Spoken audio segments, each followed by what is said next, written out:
Actually, it's one of my best celebration of Father's Day, especially here at McKinley with my family. Thank you, McKinley, and thank you, Emperador. Masaya experience namin dito sa McKinley. Proximity-wise, very accessible to sa amin. Nag-enjoy yung mga kids, pati mga pamangkin ko, nakapaglaro dito sa playground, and since happy sila, happy rin talaga ako.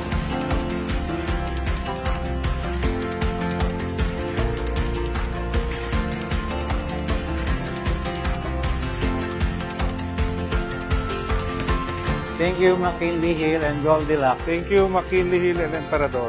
Thank you, McKinley Hill, and Happy Father's Day.